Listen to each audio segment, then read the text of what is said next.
जय श्री कृष्णा सबको। जय श्री कृष्णा।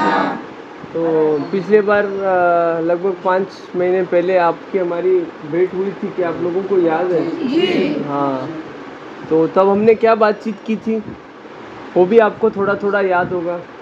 आपसे बात हुआ था? किसके से बात हुआ था? हाँ जी बताइए। गौ रक्षा के बारे में, जी, गौ माता की सेवा के बारे में, और जो हमारे साथ राष्ट्र है हमारा उसके बारे में, साथ में जो मुस्लिम हमारे साथ गलत कर रहे थे उनके बारे में, इतिहास के बारे में हमने बात बताई थी। फिर हम वापस अभी की स्थिति में बात करते। और तो पिछले बार हमने क्या क्या बात की थी? हमने ये बात की थी, चलो सब लोग सीधे बैठेंगे, सीधे बैठेंगे। हाँ, क्या बात की थी हम लोगों ने? हमने ऐसी बात की थी कि हम भी डॉक्टर, इंजीनियर ये सब बन सकते थे, पर हम यहाँ क्यों आए हैं?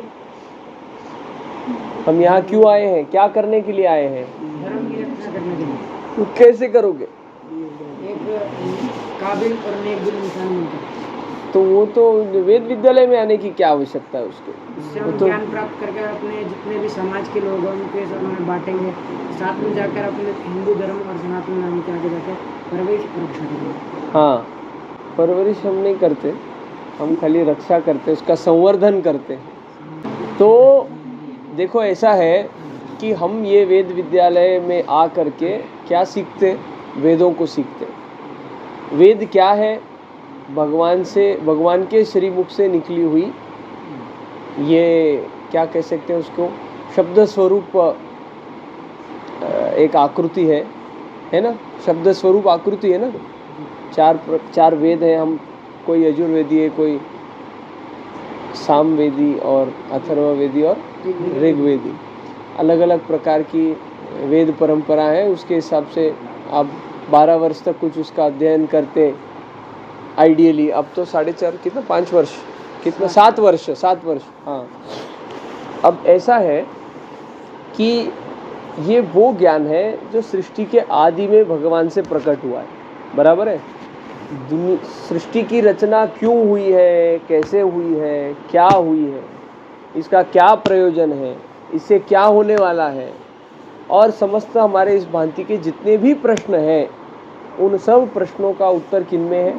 वेदों में है, बराबर है? अभी तो आप उनका कंठस्थीकरण कर रहे हैं, सही बात है, सही बात है। फिर इसका अगला स्टेप क्या होता है कि आप उसको समझते हैं, उसके ऊपर अध्ययन करते हैं, है ना? उसके ऊपर उसको समझने का प्रयत्न करते हैं। अभी तो आप कंठस्थीकरण कर रहे हैं, सही बात है ना? अगर हमारा कुछ गलत है तो हमको कह देना, नहीं हम ऐसे नहीं ऐसा कर रहे, ठीक बात है ना? हाँ, तो आप उनको कंठस्थ कर रहे हैं, मंत्रों को जान रहे हैं, और फिर आप उनके बारे में 7 वर्ष आप ये करने के बाद उसके बारे में आप उसको पढ़ोगे, समझने का प्रयत्न करोगे। तो इनमें जीवन के सारे प्रश्नों के हमारे उत्तर हैं, ठीक? अब आप भी डॉक्टर, इंजीनियर, ये वो कुछ बन जाते, आपके मित्रों के भांति व्यापारी बन जाते, खूब पैसा कमा लेते, खूब धन ऐश्वर्य बना लेते, है कि नहीं? कर सकते थे ना आप भी ऐसा है। फिर आपने क्यों नहीं किया ऐसा? आपके माता पिता ने आपको यहाँ क्यों भेजा? हाँ, यहाँ क्यों भेजा? इन्होंने बोला धर्म की रक्षा करेंगे, ये ठीक है, पर वेद अध्ययन से धर्म की रक्षा कैसे होगी? क्या हुआ? आपको कुछ प्रश्न है, आप हमसे बात करिए, आपस में नहीं बात करिए। आप छोटे जो हैं थोड़े से, आप आगे आ जाइए, आगे आ जाइए, आप आगे आ जाइए, आप दोनों इस तरफ आ जाइए, थोड़े से आराम से आइए, आ जाइए। हाँ, आ जाइए, आप भी आगे आ जाइए, हाँ आगे आ जाइए, आप भी इस तरफ आ जाइए, ऐसे थोड़ा इस तरफ सरक जाइए, आप इधर आ जाइए। हाँ, तो क्या बतलाए हमने? क्या बतलाया? कैसे होगा वेदाध्ययन से राष्ट्र रक्षण, धर्म रक्षण कैसे होगा? कोई हमको बता सकता है क्या? आप कहाँ से आए हैं? राजस्थान से, हिमाचल प्रदेश से। आप कहाँ से आए? देहरादून से आए। अच्छा, बताइए आप कहाँ से आए? हिमाचल। हिमाचल प्रदेश। बताइए आप क्यों आए यहाँ, क्यों आए? वेद अध्ययन करना। हाँ, तो उससे क्या हो जाएगा? वेद अध्ययन करने से क्या हो जाएगा?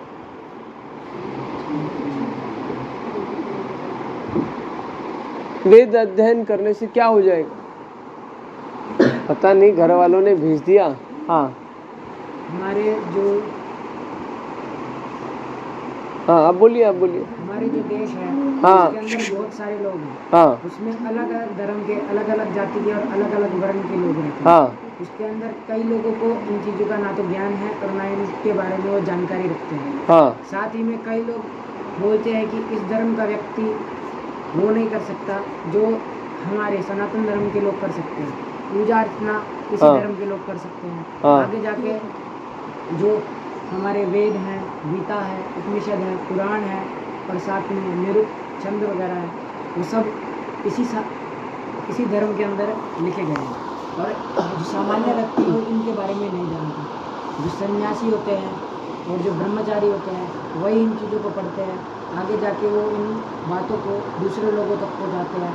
साथ ही में दूसरे लोग इनको समझते हैं, पढ़ते हैं, उसके बारे में वो दूसरों को बताते हैं। ऐसे कर कर ये सबके पास पहुँच जाता है और हमारे देश और हमारे धर्म की रक्षा होती है। सही बात है। देखिए, एक ज्ञान परंपरा चलाने के लिए, समाज को सुव्यवस्थित रखने के लिए ज्ञान की आवश्यकता है। ठीक है, मान लीजिए एक छोटा बच्चा है, छोटे बच्चे को आपने दे दिया एक छुरी होती है ना, फल काटने के लिए, चाकू, और अब वो उससे खेल रहा है। अब उसको पता नहीं कि इससे ऐसा धार लग जाएगी, खून आ जाएगा, मार लग जाएगा, कट लग जाएगा। आई बात ध्यान में? वो क्या कर रहा है? उससे खेल रहा है। ऐसा आया, छुरी लेके ऐसा खोप ऐसे कर दिया, किसी को भी मार दिया, तो चोट आ गई, लोगों को चोट आ गई कि नहीं आ गई? तो अब उसको अगर कोई समझाए कि भैया इसका उपयोग ऐसा होता है ना, इसका उपयोग ऐसा होता है, इससे ऐसा फल काटा जाता है, इससे ऐसे सब्जी काटी जाती है। किसी भी वस्तु का सदुपयोग और दुरुपयोग हो सकता है कि नहीं? हो सकता है कि नहीं?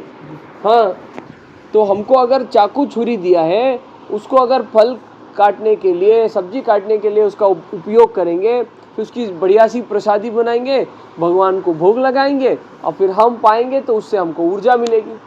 और जिसको समझ नहीं है तो वो फिर किसी को भी काट देगा, उससे किसी के अंदर भी घुसा देगा चाकू छुरी, है कि नहीं? फिर क्या हो जाएगा? घात हो जाएगा, नुकसान हो जाएगा, है ना, मार लग जाएगा, घाव हो जाएगा। तो अब ये नहीं होना चाहिए। तो क्या आवश्यक है इसमें?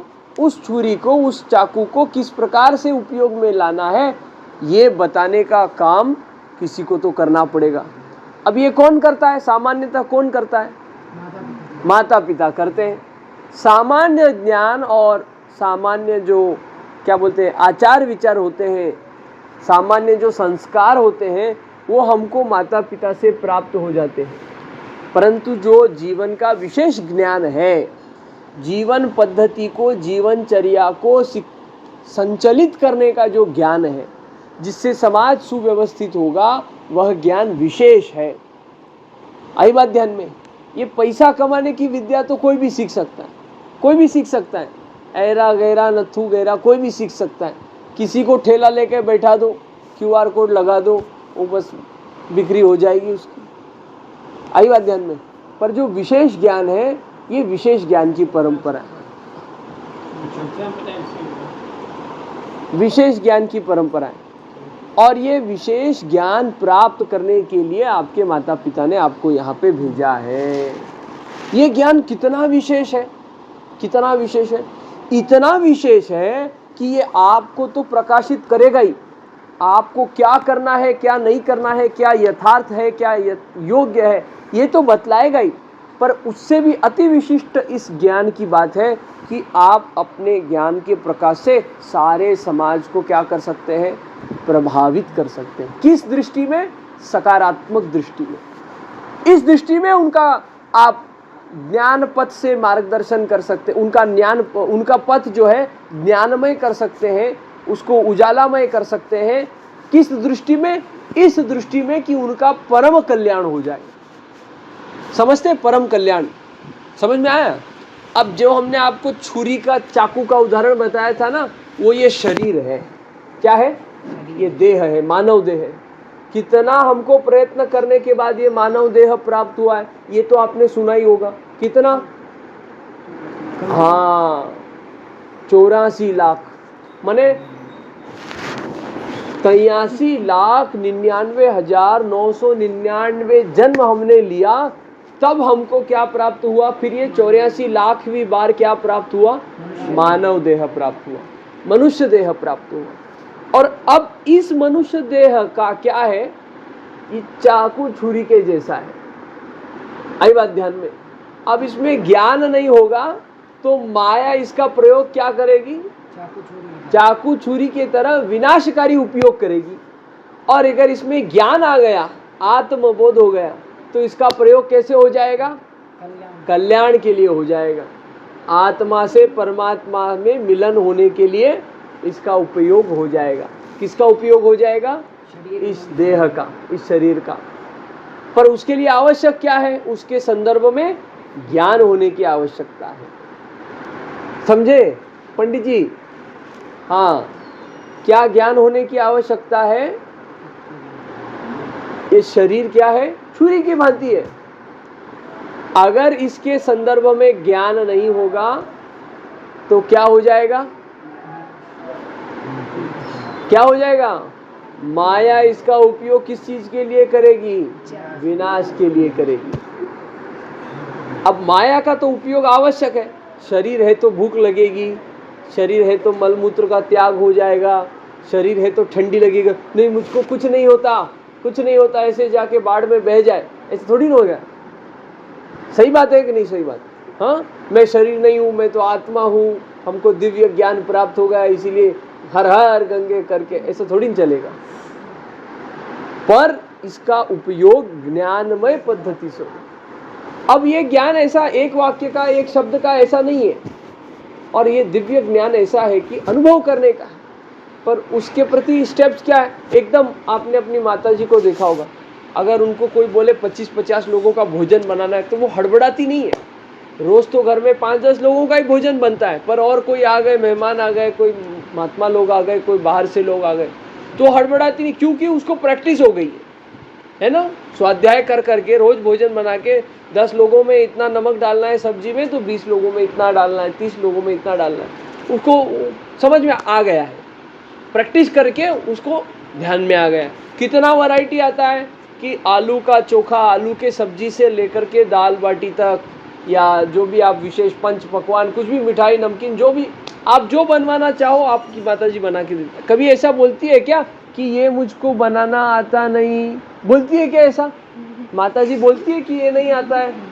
नहीं, आप नाम बोलो, और आजकल की तो मॉडर्न माताएं यूट्यूब में देख के बना लेती। तात्पर्य क्या है कि आपकी संतुष्टि करने के लिए माता सब प्रकार से प्रयत्न करती है। इसी प्रकार से इस देह को जानना, इसके भीतर जो हमारा आत्मा तत्व है उसको जानना, और उसको जान करके ये जितने प्रश्न हमारे सामने उपस्थित है, जो वेदों का अध्ययन हम कर रहे हैं, इनके माध्यम से इसको जान करके वारंवार इसका स्वाध्याय करके इतना पक्का हो जाए, इतना पक्का हो जाए कि हम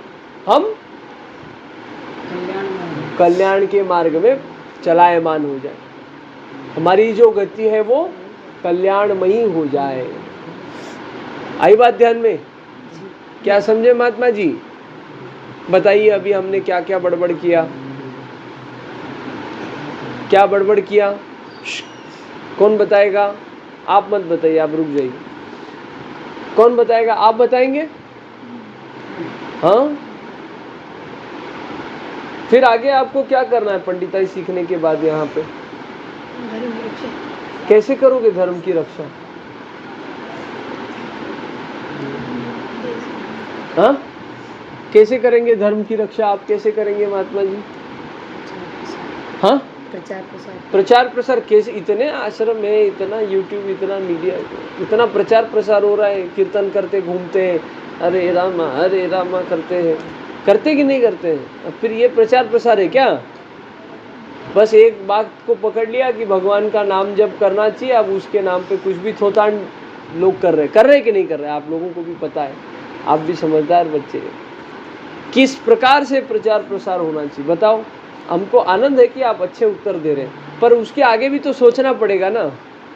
हाँ, हमको पुष्पक विमान में उड़ना है, पर उड़ने के लिए क्या क्या करना पड़ेगा वो सब भी तो जानना पड़ेगा कि नहीं पड़ेगा, है कि नहीं। किसका है पुष्पक विमान? नहीं, रावण ने किससे लिया था? कुबेर जी से लिया था। कुबेर का है मूलतः पुष्पक विमान, सब वैभव किसका है? कुबेर जी का है। कुबेर जी धन के देवता है, ऐसा है। तो कुबेर जी को पत्र लिखना पड़ेगा कि कुबेर जी थोड़ा आपका दे दो हमको विमान, इसको कैसे चलाना है वो सीखना पड़ेगा। तो आज का एरोप्लेन क्या है? पुष्पक विमान ही तो है ना। हाँ, तो कौन कहता है कि हमको विमान के बारे में पता नहीं था? भारद्वाज मुनि ने तो शास्त्र लिख के रखा है, विमान शास्त्र। हाँ, तो ये तो मूल पढ़ाई है। तत्व ज्ञान को जानना और वेदों को जानना, पढ़ने का प्रयत्न करना, कंठस्थीकरण करना, फिर समझना, ये क्या है? ये तो मूल पढ़ाई है। फिर इसके आगे कितने सारे शास्त्र है भांति भांति के जो आपको पढ़ने के। ज्ञानार्जन करना है, करना है, करना है। फिर ज्ञानार्जन से क्या होगा? आप लोगों ने बताया, धर्म की रक्षा होगी, प्रचार प्रसार होगा, राष्ट्र का कल्याण होगा। पर कैसे? कोई आपको बोले भोजन खाना है, भूख लगी है, भोजन करिए। फिर भोजन कैसा करेंगे? ऐसा ले लिया थाली, सीता राम, ऐसा खाएंगे क्या? कैसा खाएंगे भोजन? आप कैसा पाएंगे? एक फुलके का एक गस्सा तोड़ेंगे, फिर उसको सब्जी में लगाएंगे, फिर उसको दाल में लगाएंगे, फिर उसको पाएंगे। ऐसा पाएंगे ना? ये स्टेप्स है ना भोजन पाने के। हाँ हाँ, पहले गोग्रास निकालेंगे, हाँ, पहले प्रार्थना करेंगे जल लेकर के, ऐसा ये सब पद्धति है ना। हाँ, ऐसा बटन दबाती भोजन, हाँ, तृप्ति हो गई, ऐसा होता है क्या? नहीं। तो राष्ट्र की रक्षा करनी है वेद विद्या से, ठीक है, भोजन आपके सामने आ गया, अब उसको खाना है, पर भोजन पाने की विधि है कि नहीं है? उसी प्रकार से आपने ज्ञान प्राप्त कर लिया, आप ज्ञान संपन्न हो गए, आत्मबोधी हो गए। अब आपको देश हित में कार्य करना है, धर्म हित में कार्य करना है। कैसे करेंगे आप? कैसे करेंगे बालक जी? उसके बारे में और लोगों को बताएंगे। पर उसका कोई एक होना चाहिए ना, किस प्रकार से बताएंगे, किस क्षेत्र में। देखिए अभी जैसे कितने सारे क्षेत्र हैं, जैसे मान लीजिए कर्म कांड एक क्षेत्र है, भागवत आदि पढ़ना एक क्षेत्र है।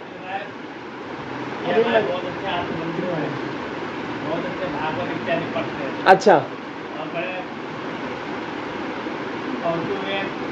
संगीत इत्यादि का अध्ययन करते हैं। क्या बात है। और कॉलेज संस्कृत विद्या का पढ़ाई करते हैं। अरे वाह, ये तो बहुत बड़ी बात है। आज आपको इनका मिला बैठने। आइए आइए, 5-7 मिनट में हमारा हो जाएगा, फिर हम इनसे बात करें। आइए आइए विराजिए, आइए इधर, आप ऊपर बैठ जाइए। अरे बैठ जाइए। अच्छा, विद्यार्थी है यहाँ के। अब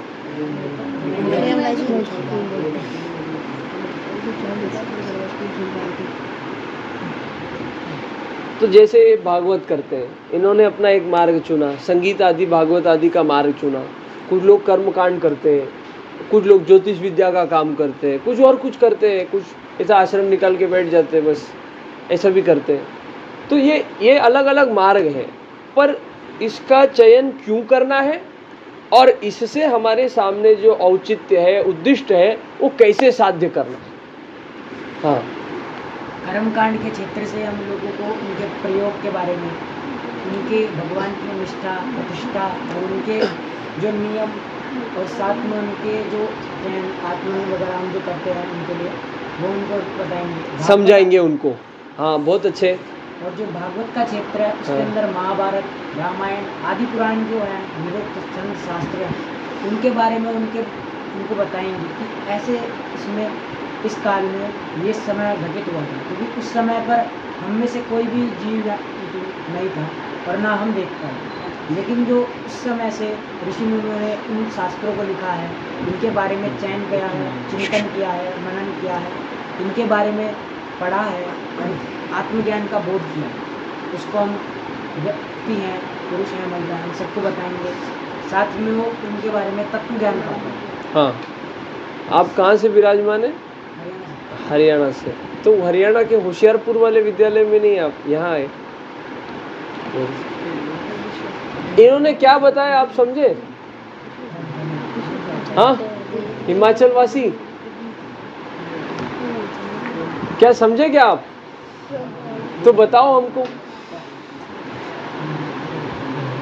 आपके मित्र है ना वो अच्छे कि नहीं है? आप बताइए। जब कोई उत्तर देता है तो शांति से सुनना चाहिए।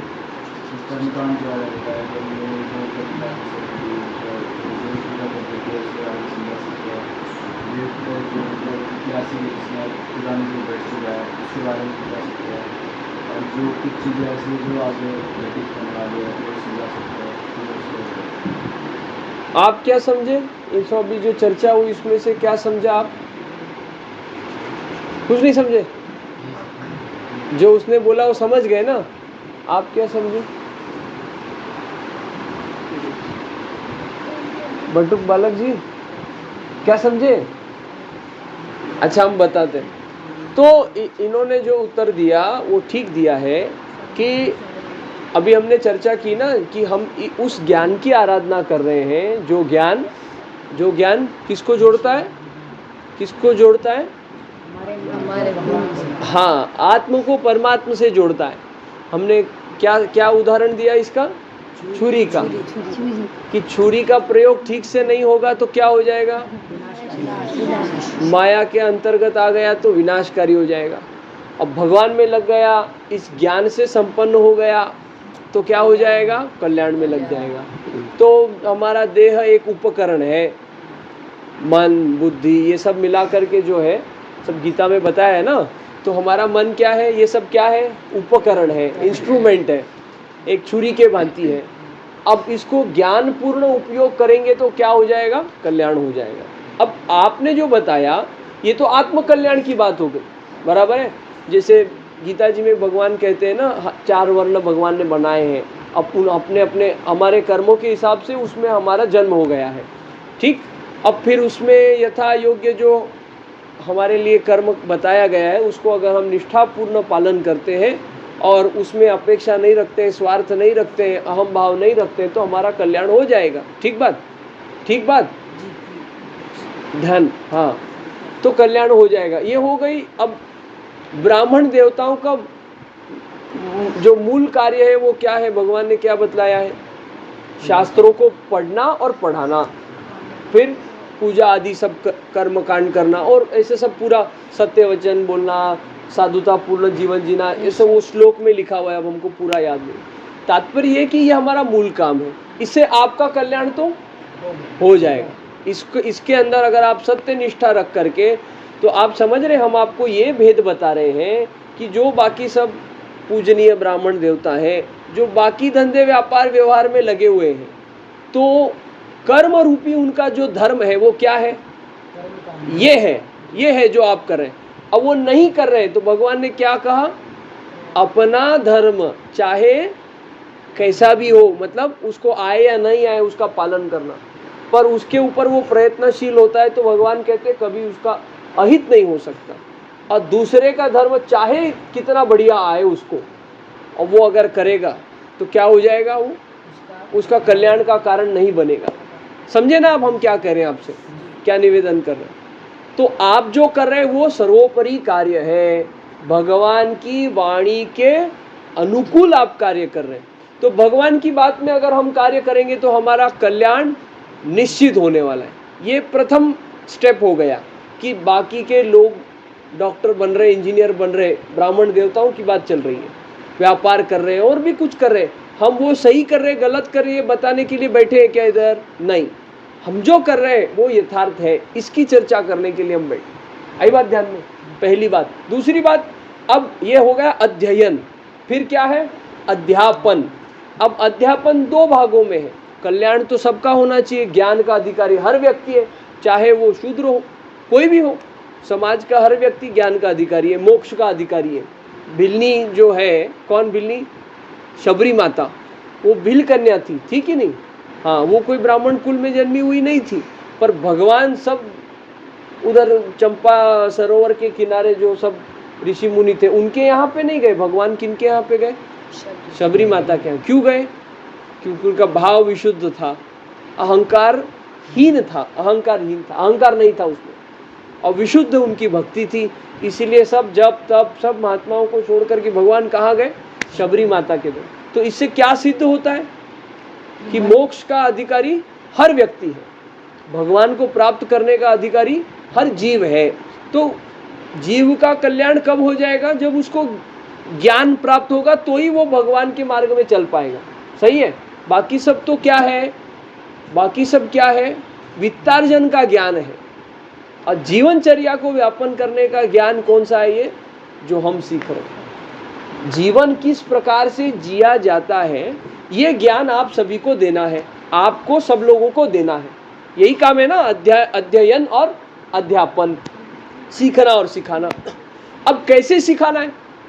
आपके पास तो सब प्रकार के लोग हैं, आपके पास ब्राह्मण देवता भी आएंगे, आपके पास क्षत्रिय भी आएंगे, आपके पास वैश्य भी आएंगे, आपके शूद्र भी आएंगे। तो स्वामी जी ने एक मंत्र बोला हुआ है। क्या बोला हुआ है? Vedas for classes and Gita for masses. Classes माने क्लास में कौन बैठते हैं? विद्वान लोग बैठते हैं। तो वेदास माने वेदाध्ययन कौन करेंगे? जो क्लास विद्वान माने ब्राह्मण देवता करेंगे। और बाकी वर्ण क्या करेगा? गीता अध्ययन करेगा, गीता के संस्कारों पे चलेगा। तो फॉर मासेस माने जन सामान्य, बाकी के 3 वर्ण। आई बात ध्यान में? तो अब आपने जो बोला ना, लोगों में प्रचार प्रसार करेंगे, मार्ग चाहे कोई भी हो, पर जो चीज हम करने वाले हैं, देखो एक प्रकार का ये ज्ञान का व्यापार है, बिना अर्थ के, बिना पैसे का ज्ञान का व्यापार है। पूछो कैसे? पूछो कैसे? पूछो कैसे? ऐसे है कि हम ज्ञान को लोगों को देना चाहते, पर आज समाज क्या, ज्ञान का मार्ग कैसा है? सत्व रजो तमो में कैसा मार्ग है? सत्व प्रकार का मार्ग है। ठीक बात? तो वो पहले कड़वा लगता है, दवाई के जैसा कड़वा लगता है, तो उसका परिणाम बहुत अद्भुत है। ऐसा है कि वापस ये जन्म मरण के बंधन में फंसेंगे नहीं, इस प्रकार का अद्भुत है। ठीक? पर लोगों को जैसे माँ भोजन, बालक को सर्दी हो गई है, बालक को सर्दी हो, अब माँ को दवाई पिलानी, कैसे पिलाएगी वो? अब मेरे जैसा हठीला बालक है, बदमाश बालक है, और सर्दी हो गई जाम, और हम हट कर रहे हैं हमको कुल्फी खाना है, और माँ का 3 चैलेंज है माँ के सामने। पहला चैलेंज ये है, आप समझते हैं ना चैलेंज अंग्रेजी शब्द बीच में, पहला ये है कि हमको कुल्फी खाने से रोके, फिर दूसरा ये है कि हमको दवाई लेने के लिए वो प्रेरित करे, और तीसरा कुछ भी बहाना करके हमको दवाई पिलाए। तो माता जी क्या करती है? बोलती है उसमें कीड़ा है, पेट दुखता है, ऐसा करके कुल्फी से हमको दूर कर देगी, कुछ और चीज़ पकड़ा देगी। आजकल की माताएं मोबाइल पकड़ा देगी, फिर और उसको क्या करेगी? प्रेरित करेगी कि अभी अपने को ठीक होना है ना, सर्दी ठीक करना है ना, तेरे को ठीक होने के बाद कुल्फी खाना है ना, ऐसा बताएगी। और अब उसको वो दवाई पिलाना है। कैसे पिलाएगी? तो उसमें चीनी मिला के, उसमें फ्लेवर मिला के, उसको मीठा करके, कफ सिरप होता है ना, मीठा मीठा से होता है, इस प्रकार से माँ करती है। क्यों करती है? माँ का वात्सल्य भाव होता है। माँ को अपेक्षा होती है क्या? कुछ होती है क्या? तो जो हमारी संत परंपरा है वो यही परंपरा है। तो आप लोग ज्ञानी तो बन जाएंगे, पर ज्ञान के साथ साथ समाज के प्रति आपके मन में वात्सल्य भाव होना चाहिए। ये भाव होना चाहिए कि हम इस समाज की माँ हैं, हम इस समाज की माँ हैं, और इसके हित के लिए हम रत हैं, चाहे कुछ हो जाए। अब माँ नहला धुला के बच्चे को अच्छा कपड़ा पहना के, चंपी करके, तेल वेल लगा के, मालिश करके, पाउडर क्रीम लगा के, और फिर काला टीका लगा के उसको खेलने के लिए छोड़ देती है। फिर वो बालक क्या करता है? रेत में खेलता है, कीचड़ में खेलता है, फिर पूरा गंदा हो जाता है। अब फिर माँ उसको डांटती है क्या? नहीं, माँ उसको फिर नहलाती धुलाती है, उसको कपड़े बदलती है। तो हमको हारना नहीं है। जहाँ वात्सल्य होगा, प्रेम होगा, मोह नहीं होना। मोह हो जाएगा तो क्या हो जाएगा? आसक्ति हो जाएगी। इच्छा हो जाएगी, अपेक्षा हो जाएगी, और इच्छा किसका कारण है? दुख का कारण है। हमको इच्छा है कि आप हमारी बात सुने, अब आप नहीं सुनोगे तो हमको क्या आएगा? क्रोध आएगा। फिर हमारा पीस ऑफ माइंड, जो हमारी अंतर शांति है, वो क्या हो जाएगी? भंग हो जाएगी। फिर जो हम काम कर रहे हैं, क्या वो हो पाएगा? नहीं हो पाएगा। तो चाहे दुनिया में आग लगे, हमको लेना देना नहीं। अपने अंतर की शांति कायम रखना। कैसे कायम रखना? हम भगवान के, भगवान हमारे, बाकी दुनिया से लेना देना नहीं। रमन रीति वाले महाराज जी गाते ना, ठाकुर हमरे रमण बिहारी, हम हैं रमण बिहारी के, साधु सेवा धर्म हमारा, काम दुनियादारी से, कोई भला कहे चाहे बुरा कहे, हम हो गए रमण बिहारी के, ऐसा वो गाते हैं। तो कहने का तात्पर्य है कि भगवान को मध्य में रख के हम हमारे सारे काम लोक कल्याण के लिए भगवान को मध्य में रख के करें, तो इससे डबल फायदा है। पूछो क्या? पहला फायदा यह है कि भगवान को अर्पित करेंगे तो जो है सो भगवान का है, उससे फायदा होगा, नुकसान होगा, वो ठाकुर जाने, ठाकुर का काम जाने। दूसरा, हम अपने लिए कुछ नहीं मांग रहे। किसके लिए मांग रहे? समाज के लिए मांग रहे। तो हम कर्म के बंधन में नहीं फंसेंगे, ठीक। और जाने अनजाने में, चाह या न चाह करके, अपने आप समाज के प्रति क्या हो जाएगी? सेवा हो जाएगी। 3 काम हुए कि नहीं हुए? 2, 3 काम हो गए कि एक तो भगवान को पकड़ के किया तो भगवान हम तुमको भूले नहीं, और दूसरा स्वार्थ नहीं रखा, और तीसरा अपने आप समाज का काम हो। समझ में आई बात? हाँ। अब लोग करते ना, हम समाज के लिए कर रहे हैं, फोटो वीडियो ये सब चलता है, ये आवश्यक भी है प्रचार प्रसार के लिए, पर केवल वही होता है। झाड़ एक लगाते और उसको वीडियो को सब जगह वायरल कर देते, जोरदार कीर्तन करते, ये करते। अभी देख रहे थे हम ये सब, यहाँ जब आ रहे थे लक्ष्मण, ये अपना राम झूला से, तो सब प्रपंच देख रहे थे। तो हमको क्या करना है? समाज को ठीक रास्ता दिखाना। समाज जय श्री राम का नारा तो दे रहा है, पर उसके अंदर जो आस्तिकता होनी चाहिए, जो भाव होना चाहिए ना, वो नहीं है, वो नहीं है कि नहीं? हम बहुत अच्छे सर्जन हैं, ठीक, और अगर हम गंदे हाथ लेकर के, बिना हाथ धोए, वो ग्लव्स वगैरह पहने नहीं, वहाँ का ऑपरेशन थिएटर का ड्रेस पहना नहीं, और ऐसा ही जाके ऑपरेशन कर देंगे, तो क्या हो जाएगा? हाथ में गंदा लगा हुआ है, तो जब फाड़ेंगे शरीर को, अंदर क्या हो जाएगा? इन्फेक्शन हो जाएगा। क्या हो जाएगा? इन्फेक्शन हो जाएगा, बीमार हो जाएगा। सर्जरी तो बहुत अच्छी हुई, बहुत अच्छी हुई, पर अंदर क्या हो गया? उस इन्फेक्शन हो गया, उसको हम ज्वर दे के आ गए। तो कुछ काम की हुई वो सर्जरी? हाँ। जैसे बहुत अच्छा हमको सब्जी कटिंग करना आता है, पर हमारा चक्कू ही गंदा है, फिर आप पाएंगे उसको? हाँ। भोजन बहुत सुंदर बनाया है, पर जूठा थाली में परोसा है, पाओगे आप? पाओगे? सोने की थाली में हमने आपको परोसा है, पर जैसे कुत्ते को अपन श्वान को रोटी देते, वैसे आपको फेंक के दिया, ले खा ले, खाओगे आप? तो ये क्या है? अलग अलग उदाहरण है। कैसे उदाहरण है? कि ज्ञानवान तो बहुत है, पर किसी का सत्कार नहीं है, सम्मान नहीं है, आदरातिथ्य नहीं है, तो वो व्यक्ति क्यों जाएगा उसके पास? नहीं जाएगा। हाँ। अब बाहर से चकाचक लग रहा है सोने के जैसा, पर अंदर सब झूठा है, खराब है, गंदगी है, बर्तन मांजा हुआ नहीं है। अब वो ही हो रहा है समाज में। क्या हो रहा है? चकाचक सोने का है, देख करके क्या होते हैं? लोग आकर्षित होते हैं। अब फिर अंदर जाके पता चलता है, रे तो सब, और लोगों को पता भी नहीं चलता है। जैसे सुअर को कीचड़ अच्छा लगता है, अच्छा लगता है कि नहीं? एक भागवत में डोंगरे जी महाराज कथा करते समय एक उदाहरण कहते हैं। एक राजा था, तो वो राजा विद्वान था बहुत। पहले के समय में इतनी विशुद्ध आत्माएं, जीवात्माएं होती थी, या लोग इतने पहुँचे हुए स्तर के होते थे कर्म के भांति, कि उनको ये पता चल जाता था कि हमारी मृत्यु कब होने वाली है। हमारे ननिहाल के साइड में एक बढ़िया जी थे, उनको पता चल गया कि अभी मेरा अंतिम समय आ गया, तो वो तो नहा धो के शुद्ध होकर के तैयार व्यार होकर भगवान की पूजा पाठ करके, और फिर वो परम पद हो गए। उपवास करने लग जाते कि शरीर में मलमूत्र नहीं होना चाहिए।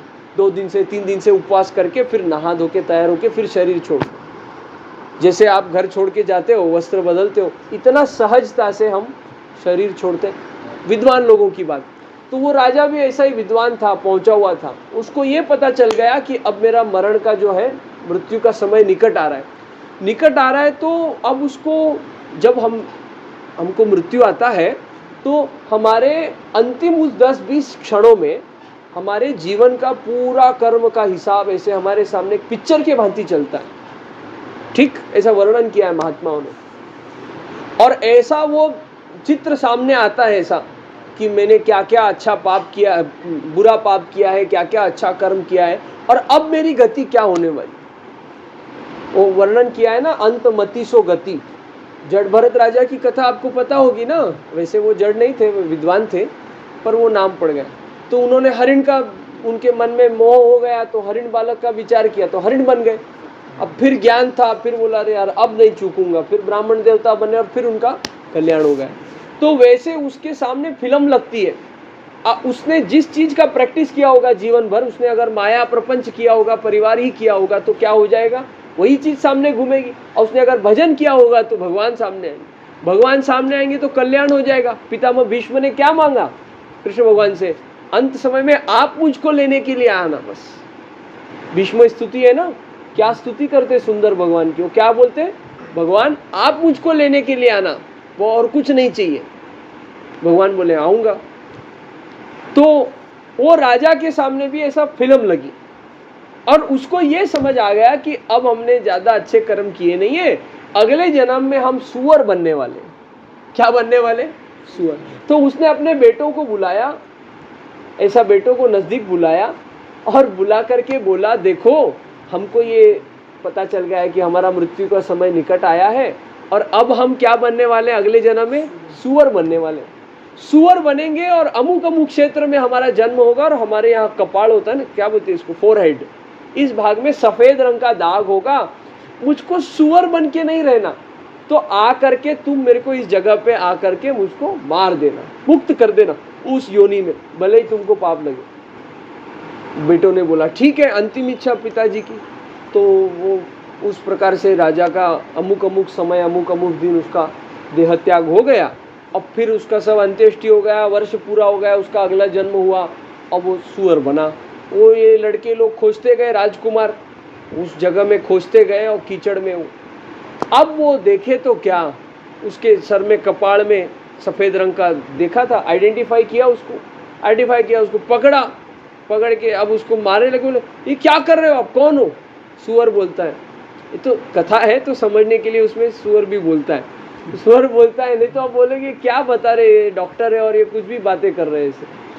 तो सुअर बोलता है कि ये क्या, कौन हो आप, क्यों मुझको मारना चाहते? बोले आपने तो बोला था मुझको आके। नहीं बोले कीचड़ अच्छा है, ये कीचड़ अच्छा है, यहाँ मेरे बाजू में मेरी पत्नी है, उसको मराठी में डुक्कर बोलते हैं और डुकरिन, तो ये ठीक लगता है मुझको।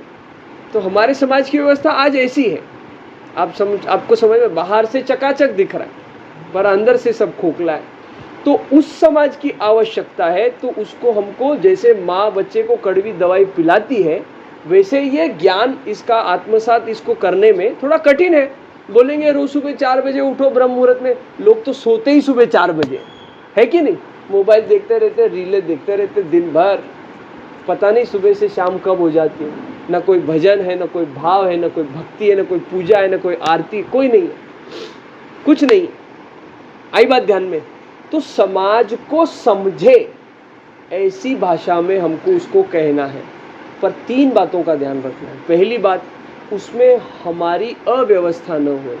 मतलब क्या, हम जो कर्म रूपी धर्म का पालन करें वो भ्रष्ट न हो किसी भी स्थिति में। त्रिकाल संध्या हो गया, आपका पाठ हो गया, कुछ भी हो, आप जो नित्य कर्म करते हैं, आपसे जो अपेक्षित है, किसी भी स्थिति में, चाहे आप विदेश जाओ, दूसरे ग्रह में जाओ, मंगल ग्रह में जाके कथा करो इलॉन मस्क के साथ जाके, कौन मना कर रहा है? पर हम जो कर्म रूपी धर्म का पालन करें, किसी स्थिति में क्या होना नहीं चाहिए, वो भ्रष्ट नहीं होना चाहिए, नष्ट नहीं होना चाहिए, क्योंकि उसी के आधार पे तो हम हैं, समझे? हाँ, उसी के आधार पे हम हैं। तो फाउंडेशन अगर निकाल दोगे तो बिल्डिंग क्या हो जाएगी, गिर जाएगी, पहली बात। दूसरी बात, समाज की आवश्यकता को जान करके उसके हिसाब से काम करना है, परंतु समाज की व्यवस्था करते करते जो हम देना चाहते हैं उसका जो लेवल है, उसकी जो पात्रता है, वो किसी स्थिति में कॉम्प्रोमाइज़ नहीं होनी चाहिए, कमती नहीं होनी चाहिए। कुछ नहीं, बच्चा है, मंदिर में जूता पहन के आ गया, आने दो, कुछ नहीं, आ रहा है ना, वो बहुत बड़ी बात है, ऐसा नहीं है। अंडरवेयर नया है तो क्या बाहर पहन के जाओगे? समझ में हम क्या कहना चाह रहे हैं आपसे? हाँ, बोले नहीं बच्चा है। अभी क्या हो रहा है, बहुत जगह सत्संग हॉल में चप्पल लेके चले जाते हैं, ऐसा बैठते हैं चप्पल पहन के, भजन कर रहे चप्पल पहन के। अरे ये कोई बात है? नहीं, भगवान का नाम सीधा डालो, उल्टा डालो। वाल्मीकि जी मरा बोल रहे थे, राम राम हो गया तो कल्याण हो गया। पर उस भाव की पराकाष्ठा रूप को पहुंचने में कितना समय लगता है ना, उसको सिखा ही रहे आप गलत पद्धति। तो अपने जो सिद्धांत है, किसी स्थिति में उसको क्या नहीं करना चाहिए, कॉम्प्रोमाइज नहीं करना चाहिए, उसके साथ खिलवाड़ नहीं होनी चाहिए। समझ में आया आपको हम क्या कह रहे हैं? वो हो रहा है, सोने की प्लेट में अंदर खोखला है, यही स्थिति है समाज में। तो इसके कारण से वो नाम तो हो रहा है, पर उसके अंदर जो आस्था है, जो भाव है, वो नहीं है। उससे क्या हो जाएगा, आने वाली पीढ़ी का इस पे भी विश्वास उठ जाएगा। समझ में आया आपको? इससे भी क्या हो जाएगा, हाँ ये भगवा देख के लोग भाग जाएंगे। फिर अभी थोड़ा तो आ रहे हैं, आई बात ध्यान में। और तीसरी बात, आप चाहे किसी मार्ग का अवलोकन करें, आप भागवतकार बने, आप कर्मकांड के पंडित बने, आप ज्योतिष बने, कुछ भी बने, सबसे बड़ा जो यंत्र होता है, सबसे बड़ा जो यंत्र है, सबसे बड़ा जो क्या बोलते हैं उसको, शस्त्र है आपका प्रचार का, वो क्या है? प्रेम है। क्या है? प्रेम है। वो वासना वाला प्रेम नहीं, हाँ जो इधर बैठ करके कुछ भी करते हैं लोग गंगा किनारे, सीताराम सीताराम सीताराम। प्रेम कैसा हो? बिना अपेक्षा के उसकी चिंता करो। ये नहीं सोचो कि मेरे को यजमान कितना दक्षिणा देगा। जिस दिन ये सोचेंगे ना, तो आपके पास जो ज्ञान है वो स्वर्ण स्वरूप है, और ये जो बाकी का दुनियादारी है क्या है? भाजी पाला है। तो भाजी पाला के बदले में अगर आप स्वर्ण को देते रहेंगे तो भाजी पाले की कीमत नहीं बढ़ेगी, पर आपके पास जो स्वर्ण है उसकी कीमत क्या हो जाएगी? कम हो जाएगी। और ये कम, इस ज्ञान की परंपरा को निभाने के लिए भगवान ने सब रूप लिया, मत्स्य अवतार लिया, हयग्रीव का अवतार लिया, सब लिया ना, वराह अवतार लिया, सब अवतार लिया, कूर्म अवतार लिया, बराबर है ना। वेदों को एक नाव में रख करके, है ना, मनु राजा को, ऐसे सब समझ रहे हम क्या कहना चाहते हैं? इस ज्ञान के बल पे सब आप करने वाले हैं, इसका स्तर किसी दिन कम नहीं होना चाहिए। ये आज के समय की बहुत बढ़िया, क्योंकि धन के लोक में फिर बड़ा आश्रम हो जाता है, 25-50 चेला चूली हो जाते हैं, जूती पूजने वाले, चरण पूजने वाले हो जाते हैं। अपने को लगता है सुख है, समाधान है। नहीं नहीं नहीं, इसके लिए आपने सीखा था क्या? आपके पास 5-50 नौकर हो, सेवक हो, आपके हाथ के नीचे काम करने वाले लोग हो, आपके 5-25 आश्रम हो, क्या आपने इस चीज के लिए ज्ञान सीखा है? नहीं, आपने ज्ञान सीखा है आत्म को परमात्मा से मिलने के लिए, मिलाने के लिए। और आपके पास इतने सामर्थ्य है कि आप दूसरों की, सबकी आत्माओं को परमात्मा में मिला सकते हैं ज्ञान रूप से। समझ में आया? इसीलिए गुरु परंपरा में केवल ब्राह्मण देवताओं का अधिकार है कि नहीं है? संत कोई बन सकता है, संत कोई भी बन सकता है, फक्कड़ कोई भी बन सकता है, पर दीक्षा देने का अधिकारी कौन है? केवल परंपरागत जिसको हुआ है। हर कोई ब्राह्मण देवता भी तो नहीं दे सकता, तो उसका खंडन हो रहा है। गोरा गोरा कोई भी जनेऊ पहन रहा है, कुछ भी कर रहा है, ये सब शास्त्र विरुद्ध बात है। वो भगवान का कार्य है, इसीलिए हम उसको प्रणाम करते हैं, निंदा हम किसी की नहीं करेंगे, परंतु उसका बिल्कुल समर्थन नहीं है। तो पर उसके आचरण के प्रति हमारा क्रोध हो सकता है, पर उस व्यक्ति के प्रति नहीं होगा, क्योंकि वो व्यक्ति कौन है? हर व्यक्ति कौन है? साक्षात भगवान है, ब्रह्म स्वरूप है, आत्म तत्व है कि नहीं है? इसीलिए विरोध किसका होना चाहिए? विचार का होना चाहिए, व्यक्ति का नहीं होना चाहिए। व्यक्तिमत्व का विरोध होना चाहिए, व्यक्ति का नहीं होना चाहिए। तो प्रेम रूपी शस्त्र से इस जगत को एक सूत्र में पिरोने का काम हमको करना है। और विशुद्ध प्रेम स्वरूप कौन है? साक्षात भगवान है, साक्षात भगवान है कि नहीं है? है कि नहीं है? ऐसा है। आई बात ध्यान में आपको? हाँ, तो सोने का दाम कम नहीं करना है अपने को। बाजी पाला में कर्मकांड के लिए बोलता है, नहीं 10 नहीं 8,000 में मान जाओ पंडित जी, अरे रख तेरे 8,000, नहीं चाहिए हमको कुछ। इतना अगर आप तत्वनिष्ठ रहेंगे तो सर्वोच्च आप जीवात्मा कहलाएंगे, व्यक्तिमत्व कहलाएंगे। और यही आवश्यकता है। हाँ, वैकुंठ में च्युइंगम नहीं मिलता है। हाँ, च्युइंगम खाने से मुंह जूठा हो जाता है, फिर जो अध्ययन आप कर रहे हैं ना वो सब व्यर्थ हो जाता है। क्या समझे पंडित जी? जाइए तुम करके आइए। हाँ हाँ, ये थोड़ा पैंट शर्ट पहन लिया तो आधुनिक हो गया, तो ज़्यादा होशियार हो गया, ज़्यादा अक्ल आ गई, ऐसा कुछ नहीं होता है। अभी सब दुनिया बदल रही है। ये धोती पहनने के कितने फायदे हैं। वो कोट सूट पहनते हैं, क्यों पहनते हैं? उधर 5 डिग्री 2 डिग्री टेम्परेचर है, 5 डिग्री 2 डिग्री टेम्परेचर है, उनको ठंडी लगती है इसलिए वो कोट सूट पहनते हैं। अपने इधर गर्मी होती है, सूर्य नारायण की कृपा, इसलिए अपन धोती पहनते हैं। समझ में आया? तो आपको इस प्रकार से 3 बातों का ध्यान रखना है। कौन कौन सी बातों का ध्यान रखोगे? निष्ठापूर्वक अपने धर्म का पालन, दूसरा किसी प्रकार का किसी के साथ भी कोई भी व्यवहार में ना, और किसी के साथ दूसरे के साथ अपन जो प्रचार कर रहे हैं उसमें कोई प्रकार का कॉम्प्रोमाइज नहीं होना चाहिए। और तीसरा प्रेम पूर्ण सबके साथ रहना, प्रेम पूर्ण अपने ज्ञान के स्तर को रख के मतलब प्रचार प्रसार अच्छा से करना। ठीक बात? कुछ नया सीखने को मिला, कुछ समझा? ऐसी सनातन परंपरा को वारंवार प्रणाम। बोलो भारत माता की जय, गौ माता की जय, गंगा माता की जय, सीताराम।